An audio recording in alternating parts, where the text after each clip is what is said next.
Alors que j'espérais qu'un retour à Bahreïn après les essais hivernaux puisse nous apporter un petit peu plus de confirmation sur la pseudo-hiérarchie de ce plateau 2025, la réalité, c'est qu'on en est reparti avec autant d'interrogations à mon avis. On se retrouve avec de nombreux pilotes qui ont encore du mal à se faire à leur machine ou nouvelle machine.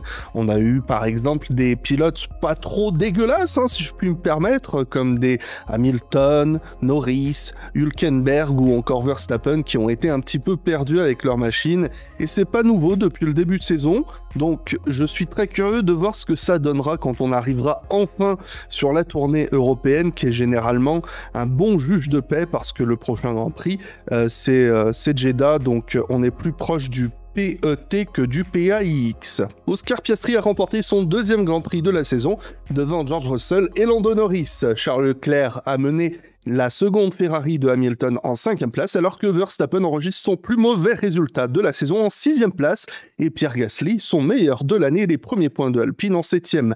Ocon était 8e devant Yuki Tsunoda qui a pris ses premiers points pour Red Bull, et Oliver Behrman était 10e. On note l'abandon de Crashlow Sainz et la disqualification de Nico Hülkenberg pour un problème de planche trop usée, un souci qu'on a déjà vu ailleurs cette saison. La stratégie unanimement adoptée était celle des tendres médium-médium, même si on a noté quelques petites tentatives différentes dans le peloton avec les Ferrari qui ont commencé en médium-médium avant de passer en dur sur la fin, tandis que d'autres ont essayé une stratégie plus audacieuse en passant des pneus durs pour le deuxième relais, tentant quelque chose de un petit peu désespéré parce que quand on regarde les cas, c'était ceux de Verstappen, Behrman, Albon, Lawson et Bortoleto qui étaient tous dans des positions plus difficiles. C'est aussi une course qui s'est énormément jouée sur l'undercut, vous me passerez l'anglicisme, une stratégie qui a payé en fond de grille pour Hülkenberg et Hadjar, et qui a rapidement été imitée par Ocon et Doohan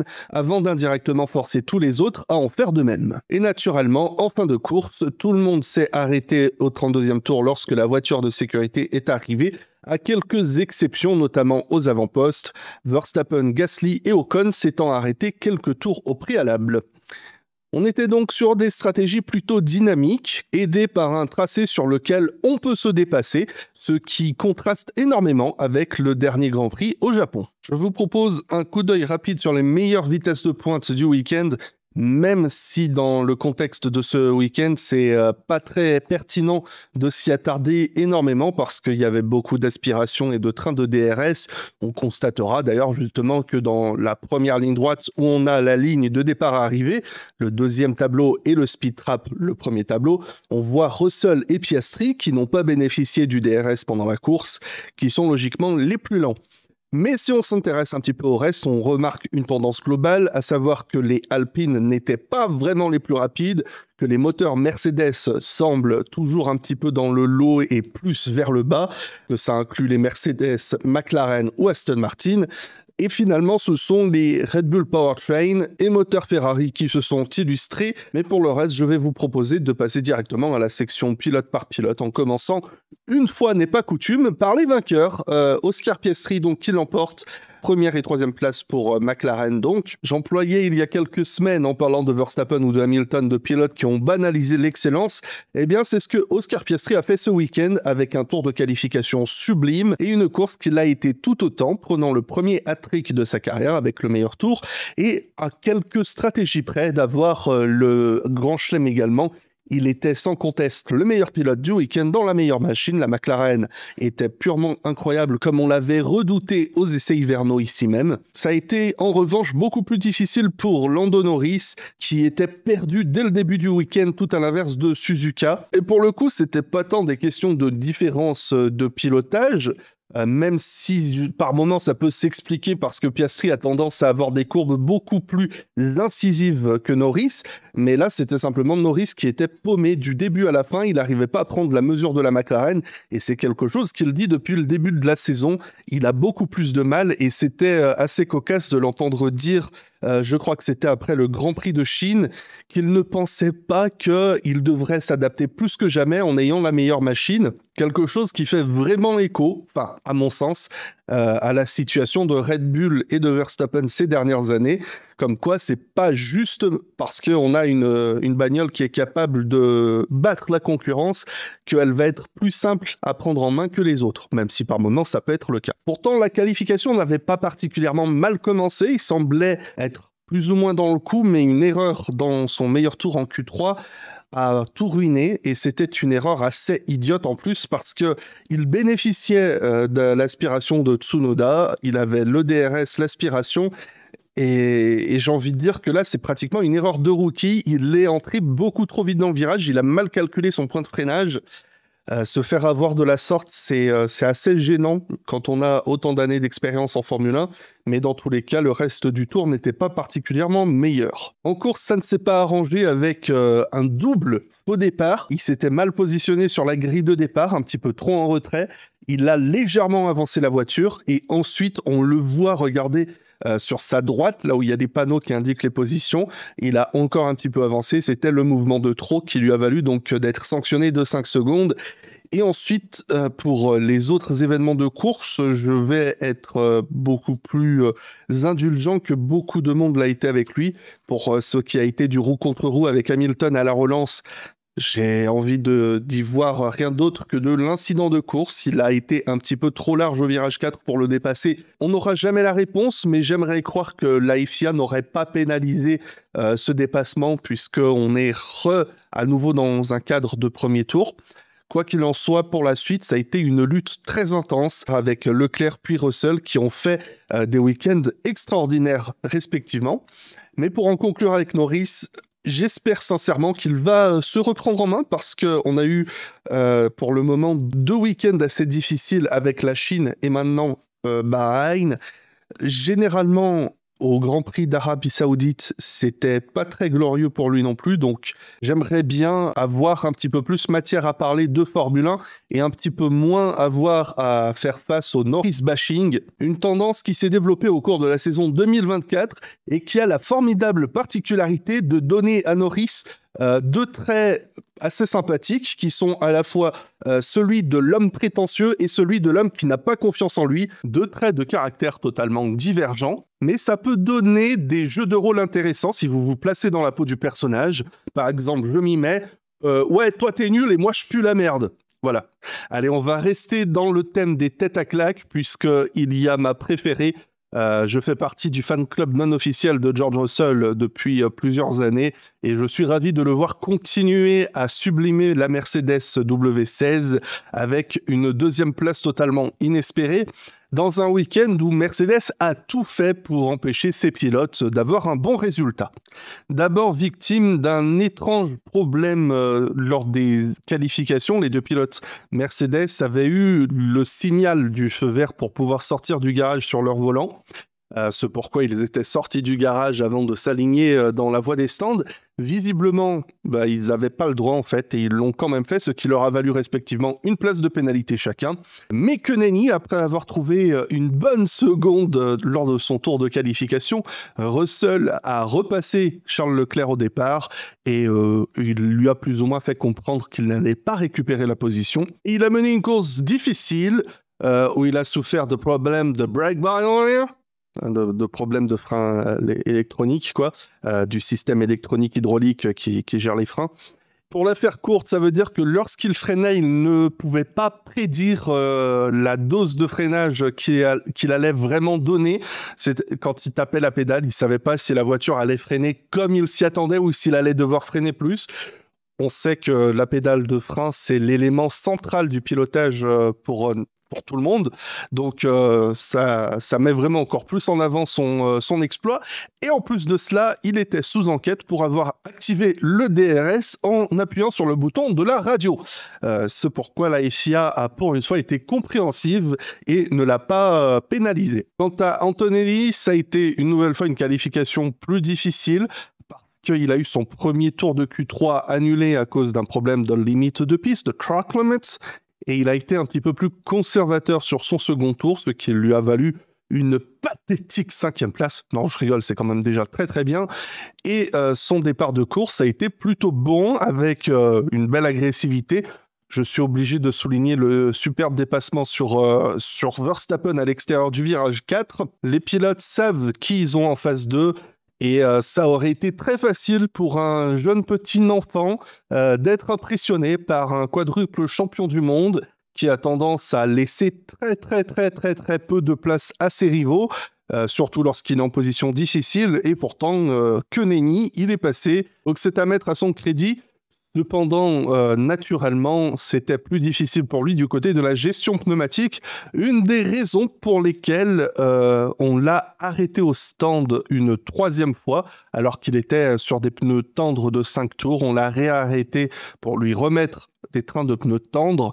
On savait que ce serait difficile pour lui de remonter en mettant d'autres composés pneumatiques et on savait que ce serait difficile de rester dans la course avec des pneus tendres qui étaient déjà un petit peu usés. Donc, entre deux mots, Mercedes a dû choisir l'un des deux et visiblement, ça a rapporté 0 points. Donc, va savoir ce que ça aurait été si on aurait pris l'autre option. Peut-être ça aurait été pareil et on aurait dit ils auraient dû l'arrêter. Quoi qu'il en soit, c'est des bons points de prix pour Mercedes, 18, donc merci Georgie Boy. Et d'autres points importants ont été marqués pour Ferrari. 22 points, ça fait un petit peu triste sur le papier, surtout quand, après les essais hivernaux, on s'attendait à ce que Ferrari soit la seconde force derrière les McLaren, et on en est très loin.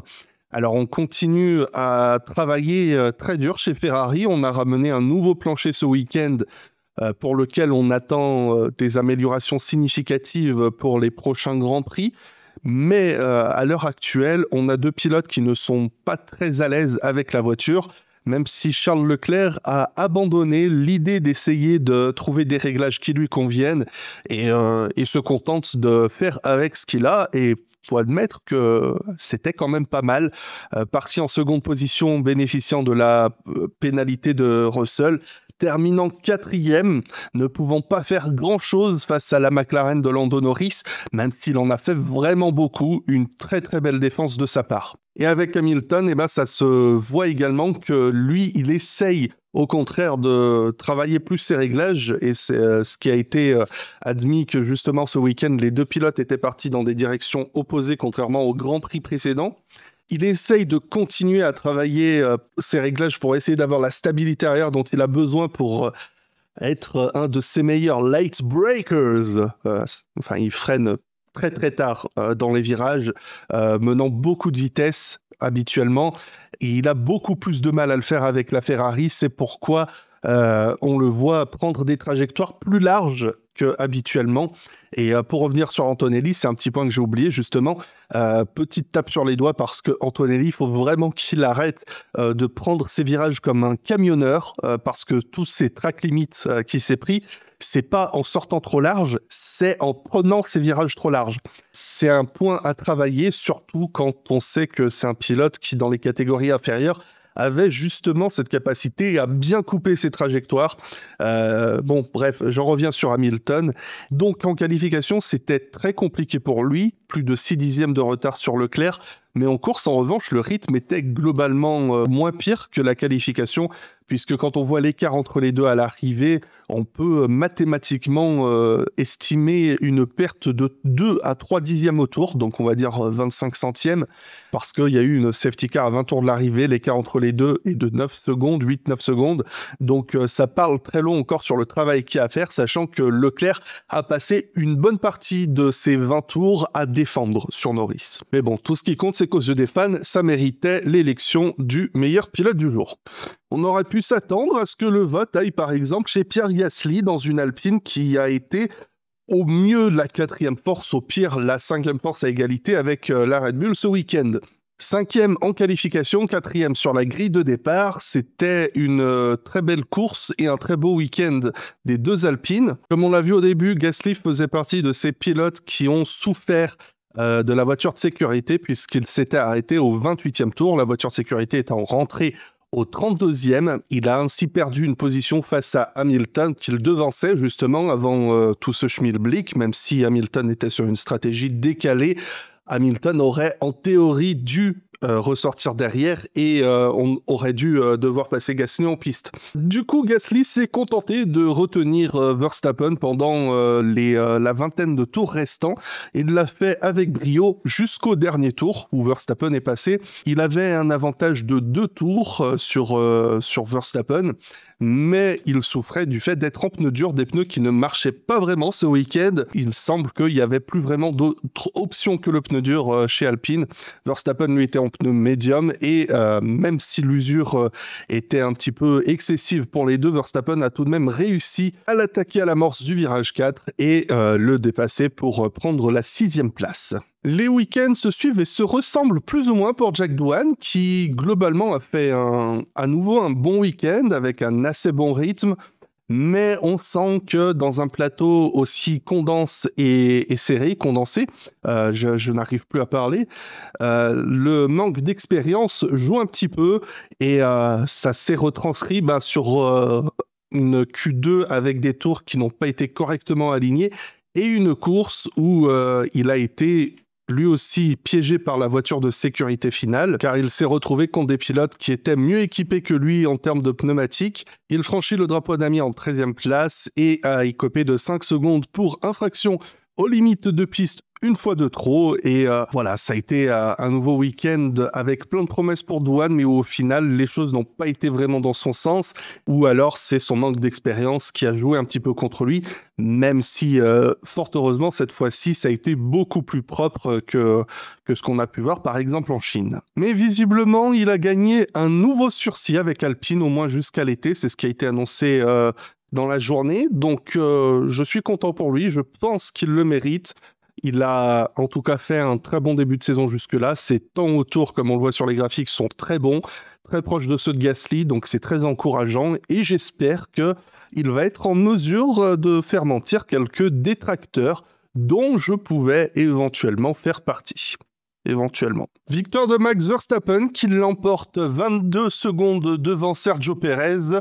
Une nouvelle domination des Red Bull. Oh là, non, pardon, je dis de la merde, je me suis trompé, j'ai confondu avec le Grand Prix de l'an dernier. C'était un week-end très moche pour Red Bull, avec Verstappen du coup qui a souffert de problèmes de frein tout au long de la course, et des arrêts au stand qui ont été purement catastrophiques. À nous rappeler que l'an dernier, c'était Kick Sauber qui souffrait de ces problèmes, et que ce week-end, c'était le premier week-end de Jonathan Whitley chez Kick Sauber. Pour ceux qui l'ont oublié, Jonathan Whitley, c'est l'ancien directeur sportif de Red Bull, qui est parti du coup chez Kick Sauber. Donc voilà, c'est la petite anecdote rigolote de ce petit transfert. On va savoir s'il y a eu un truc. Dans un premier temps, c'était un problème lié à la petite LED qui est censée dire au pilote « c'est bon, tu peux te barrer ». Et la seconde fois, c'était un problème, une simple erreur humaine en attachant une roue, et Yuki Tsunoda était victime du même problème. Ça en dit très long, mais Maximus, comme toujours, a fait une excellente course, remontant contre vents et marées ou un truc comme ça, je sais plus l'expression, pour gagner quelques points, aller chercher ceux de la 6e place dans le tout dernier tour. Donc c'était une lutte très sympathique, qu'on aurait aimé suivre aussi si la direction de course avait fait son travail proprement. Yuki Tsunoda a eu un week-end un petit peu plus compliqué, mais qu'on va lui mettre beaucoup d'encens. On va dire c'est magnifique, c'est merveilleux parce qu'il est dans une Red Bull et que c'est la première fois de la saison qu'un autre pilote que Verstappen marque des points avec cette voiture. Et pendant la course, il a été combatif, on l'a senti relativement à l'aise, donc ce qui est plutôt positif, même s'il faisait face aussi aux difficultés de la voiture. À mettre contre lui de l'accrochage avec Sainz, où il a été pris d'un petit coup de survirage et percuté du coup la Williams. Et ensuite, pour le reste de la course, il a réussi à ramener la voiture en 9e place. Il y a aussi eu une petite touchette, une nouvelle fois avec Sainz le tour d'après, cette fois un petit peu moins méchante, mais qui a tout de même causé quelques dégâts. Mais on va partir avec un petit peu de positif. Esteban Ocon qui termine 8e, Oliver Mann 6e. Vous le savez, cette année, je vais m'acheter ma casquette As, parce que voilà, c'est Déjà l'an dernier, j'aurais dû le faire. Je suis fan de Hayao Komatsu, ça y est. Je vais m'acheter un poster de lui et le mettre dans ma chambre, en face de mon lit. Ça m'aidera à dormir quand je ferai des cauchemars de Gunther Steiner et de Mattia Binotto. Donc voilà, je suis très heureux pour eux. C'était inquiétant parce que en essai libre, on avait des pilotes pas très en confiance. En qualification, on a eu Esteban Ocon qui s'est crashé. Ça mérite d'être souligné parce que Ocon, j'ai vraiment pas souvenir d'y voir un pilote qui se crash, ou alors peut-être à Spa en 2023 ou 2024, je sais plus, mais c'était dans des conditions un peu piégeuses. Dans tous les cas, voilà, c'est assez rare pour être noté et surprenant. Berman, on a revécu le cataclysme de Melbourne avec la dernière place sur la grille. Il était totalement perdu. Pourtant, on avait un Komatsu très en confiance après la qualification, disant qu'il savait ce que la voiture valait en rythme de course. Et tu m'étonnes, ils ont passé tous les essais hivernaux à tester des rythmes de course avec 300 litres d'essence au point de totalement délaisser les rythmes de qualification. Bon, bah au final, c'est pas trop mal. La 8e place au final, avec une stratégie audacieuse qui a failli vraiment payer parce que, enfin, elle a payé déjà parce que les deux pilotes sont dans les points, mais Ocon était le premier des pilotes, on va dire, du top 10 à s'arrêter et ça lui a permis de dépasser nombre de concurrents et il a réussi à le faire avec un très beau relais en pneu médium pour se faire, et en plus de cela, il pourrait se plaindre d'avoir eu à tenir pendant toute la course des pneus durs, donc ce qui n'était pas le plus adapté ce week-end, et de s'être arrêté 5 tours avant la voiture de sécurité. Donc il a bénéficié de récupérer quelques positions en piste en ne s'arrêtant pas. Et ensuite, il a retenu tout le monde pendant le reste de la course. Du 38e au 57e tour, derrière lui, on avait du Douane, du Tsunoda notamment, qui sont restés bloqués. Quant à Berman, ça a été une belle remontée. Et je suis content de le voir aussi continuer à s'affirmer de la sorte, même si je me suis noté qu'il souffrait d'un semblant de manque de roulage aussi, puisqu'il a donné son volant en essai libre 1 à Ryo Hirakawa, qui a pris sa place en essai libre, parce que Hirakawa, on rappelle qu'il a déjà roulé la semaine dernière à Suzuka, mais pour Alpine, mais cette fois il est devenu le pilote essayeur de Haas, Toyota, pas du tout Ferrari. Donc voilà, mais bon bref, ça c'est un tout autre sujet. Très belle course des deux pilotes Haas et l'équipe continue à se maintenir au championnat du monde des constructeurs. Ils sont 5e devant les Williams. Donc voilà, ça va être une belle lutte dans le milieu de peloton, je l'espère. Premier week-end sans points de la saison pour les Williams, avec Albon qui termine 12e, Carlos Sainz qui termine abandonnième. Donc cela peut être très frustrant parce que l'équipe a été victime de problèmes FIA-esques tout au long du week-end. Ça a commencé avec Nico Hülkenberg qui est passé en Q2 alors que son temps aurait dû être annulé. Et si son temps avait été annulé, Albon aurait pu passer en Q2. Alors, la FIA a expliqué que c'était tout simplement dû au fait qu'il ne surveillait pas assidûment le virage 11 où Hülkenberg a fait cette erreur, et donc l'erreur n'a pas été notifiée à temps. Donc on espère qu'ils vont corriger ça à l'avenir si ça vient à se répéter. Et en course, c'est Carlos Sainz qui en a souffert également. Alors d'abord, il a eu ce contact avec Tsunoda qui a grandement endommagé son ponton. Et ensuite, Sainz, il a fait du crash loss, pour reprendre l'expression que j'ai pu voir sur l'internet. C'était sa première Q3 de la saison avec l'équipe, si je ne dis pas de bêtises. En tout cas, on l'avait senti de retour en forme. Mais malheureusement, tout est parti en fumée avec une bête erreur à la relance en sortant Antonelli de la piste, ce qui lui a valu 10 secondes de pénalité. L'autre erreur de la FIA, c'est celle-là. On sait que depuis maintenant quelques années, Lorsqu'un pilote prend une pénalité et qu'il ne la purge pas pendant le Grand Prix pour un abandon, une raison ou une autre, cela se transmet par une sanction de gris pour le prochain Grand Prix. Sainz n'a pas purgé sa pénalité et a donc écopé de 3 places de pénalité pour le prochain Grand Prix.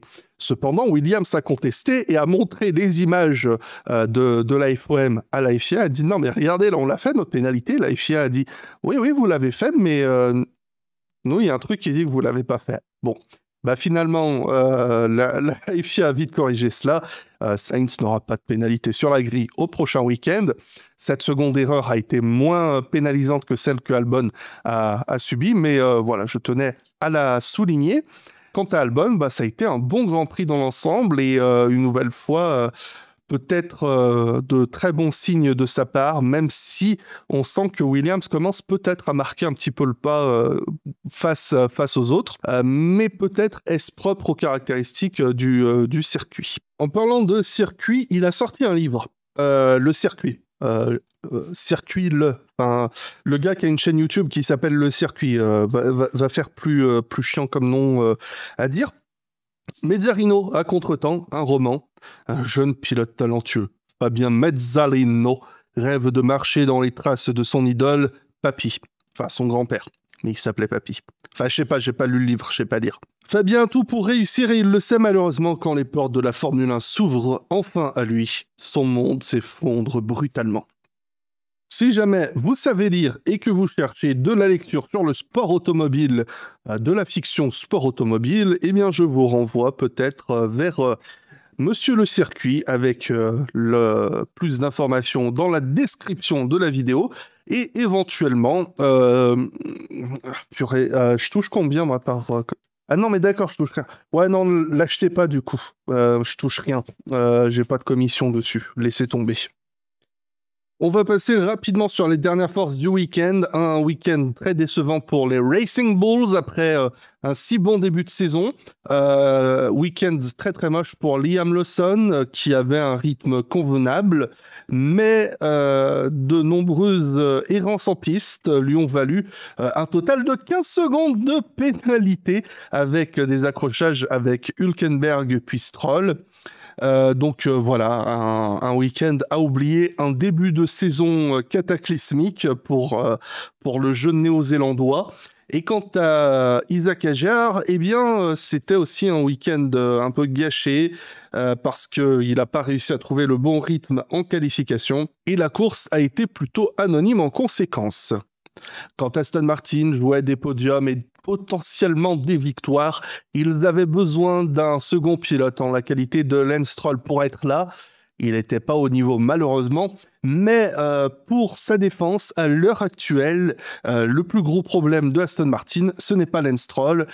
Fernando Alonso a fait ce qu'il pouvait avec ce qu'il avait et bon, bah, il n'a pas pu faire grand-chose avec ce qu'il avait. Donc, pas grand-chose. Et enfin, Kick Sauber, eh ben, un petit mot. Gabriel Bortoleto continue à accumuler de l'expérience. Rien à dire, malheureusement, sur son Grand Prix qui a été condamné plus ou moins au fond du peloton, même si il a pu continuer à apprendre ce que c'était de subir du dirty air pendant 1h30. Quant à Hülkenberg, eh ben, si on nommait cette exclusion post-qualification de la qualification, ça fait beaucoup de fois qualification dans ma phrase, ça a été une très belle 13e place qu'il a récupérée, juste devant Alonso justement. Il a mené une course relativement potable avec ce qu'il avait, et quand je dis relativement potable, hein, je pense qu'on peut dire qu'il a été dans le coup du peloton, même si c'était un peu dans le fond. Il a été combatif, mais comme je l'ai mentionné, il a été victime d'un Lawson un petit peu trop agressif en sortant, qui l'a forcé à sortir de la piste au second virage. Et dans tous les cas, il a été disqualifié, donc voilà, ça change rien. Il sera encore plus ravi des points qu'il a inscrits en début de saison, je pense, parce que je suis pas certain qu'il va en revoir de sitôt. Et vu comme je suis bon en prédiction, à tous les coups, il va gagner la semaine prochaine. Allez, rendez-vous dans une semaine en Arabie Saoudite, ensuite on aura le Grand Prix de Miami, et ensuite on pourra avoir le droit à des vrais circuits, donc tenez le coup les copains, le début de saison est pas trop mal, des bisous et à bientôt.